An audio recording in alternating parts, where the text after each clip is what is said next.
Halo sahabat semua, jumpa lagi dengan Kabar 21. Jangan lupa subscribe channel kami dan padamkan loncengnya untuk notifikasi video kami selanjutnya. Diplomasi Amerika dan perjanjian New York dalam sengketa Papua. Agresi militer Indonesia untuk merebut Papua dari tangan Belanda menarik perhatian pemerintah Amerika Serikat. Untuk menghindari terjadinya konflik yang berkepanjangan, Amerika Serikat mengintensifkan kegiatan diplomasinya untuk membawa Indonesia dan Belanda ke meja perundingan guna menghindarkan perpecahan konflik bersenjata terbuka antar kedua negara di Papua. Upaya keras Amerika Serikat dan sikap kooperatif Indonesia dalam hubungan ini telah memberikan hasil, yakni berlangsungnya pembicaraan rahasia dan informal antara Indonesia dan Belanda dengan Wakil Sekretaris Jenderal PBB yang bertindak sebagai mediator.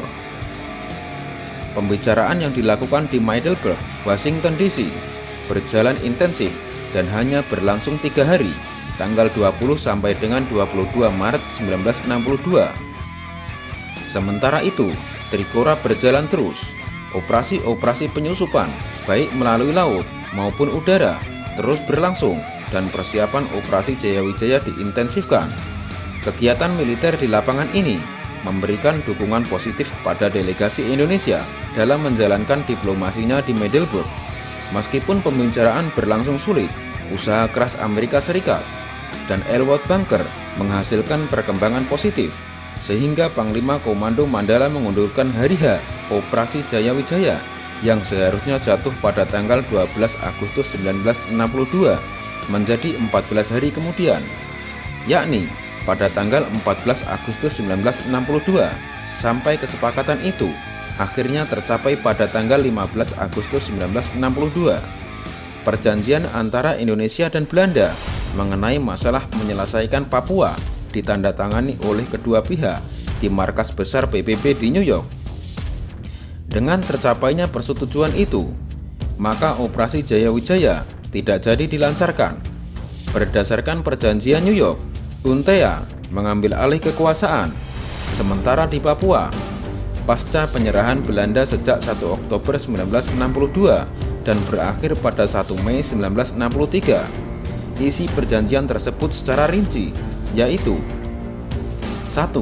Apabila PBB telah membenarkan persetujuan atau perjanjian itu melalui sidang umum, Belanda segera menyerahkan kekuasaannya atas Papua kepada UNTEA.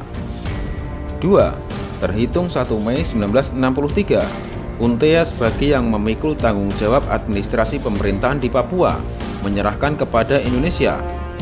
3. Untuk akhir tahun 1969, di bawah pengawasan Serikat Jenderal PBB, dilakukan Act of Free Choice, di mana masyarakat Papua dapat menentukan penggabungan tanah mereka dengan Indonesia atau menentukan status kedudukannya yang lain. 4. Indonesia dalam tenggang waktu itu akan mengembangkan atau membangun kebersamaan masyarakat Papua, sehingga orang Papua pada akhir tahun 1969 akan menentukan status negerinya. Selanjutnya Perjanjian New York tahun 1962, pasal 17 memuat ketentuan terperinci mengenai pelaksanaan penentuan pendapat rakyat atau disingkat PPRA atau Act of Free Choice, yang diatur untuk dibuat oleh Indonesia dengan nasihat, bantuan, dan partisipasi PBB yang meliputi 4 butir sebagai berikut. 1. Konsultasi atau musyawarah dengan 9 Dewan Perwakilan, mengetahui prosedur dan cara-cara untuk mengetahui kebebasan pernyataan kehendak rakyat. 2. Dalam jangka waktu ditetapkan oleh persetujuan tersebut, ditentukanlah tanggal yang pasti untuk melaksanakan Act of Free Choice. 3. Suatu formulasi yang jelas sehingga penduduk dapat menentukan apakah mereka ingin tetap bergabung dengan Indonesia atau memutuskan hubungan mereka dengan Indonesia. 4. Suatu jaminan bagi semua penduduk pribumi untuk ikut memilih dalam rangka menentukan nasib sendiri yang akan dilakukan sesuai dengan praktik internasional.